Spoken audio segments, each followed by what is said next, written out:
very beautiful. But why here? I suppose it is because it's a place where the local population still lives in total harmony with the environment, with nature. And it is not complete and total wilderness like up in the mountains. It is actually handmade, but it is the perfect cohabitation of man with nature.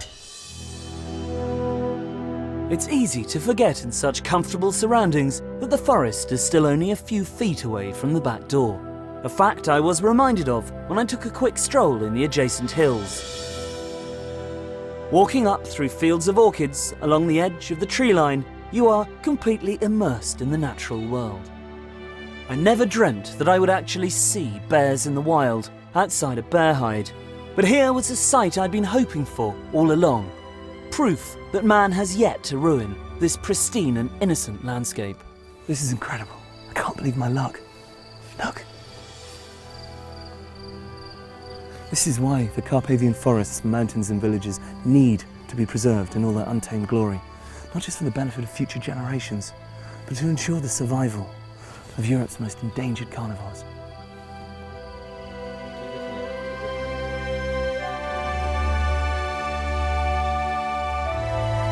If something isn't done, then this verdant paradise will become as ecologically barren as the Highlands of Scotland.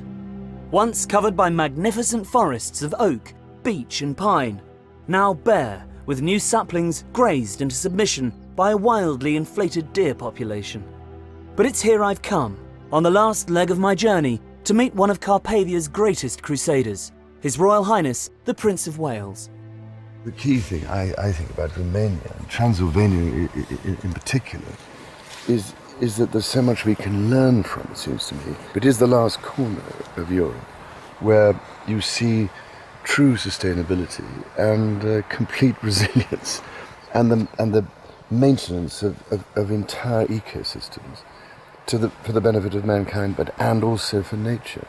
And there's so much we must learn from that before it's too late, I think. So presumably this is why it's so important to preserve it for the future.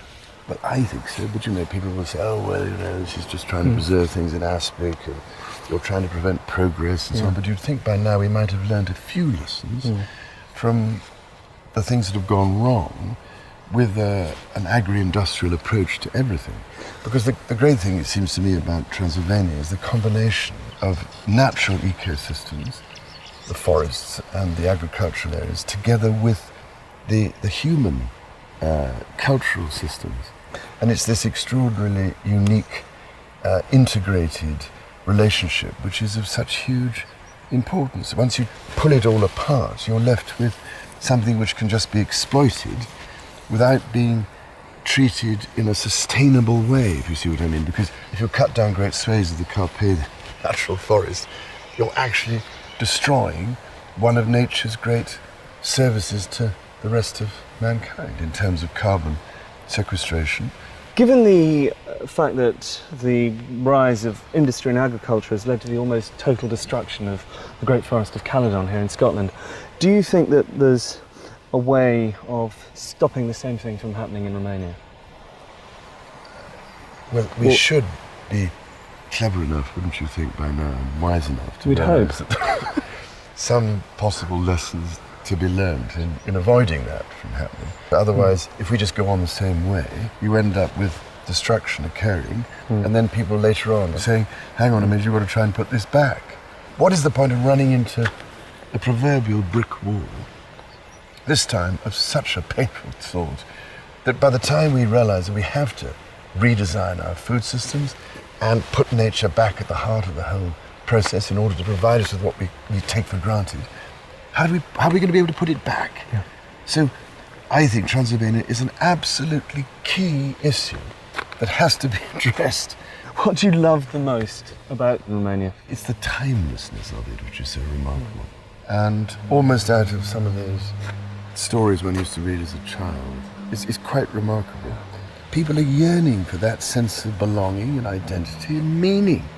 And we have to rediscover some of these aspects of the way we produce food and live with and maintain and give back to nature if we are to make sure this whole system continues. And that's why human cultural systems matter because they're intimately linked to that aspect of nature. It's in us, but we've somehow denied it and thrown it away and said it doesn't matter, it doesn't exist, it's irrelevant. It isn't irrelevant. Nourishes the soul and the heart, absolutely. That's what Romania does for Yes. you.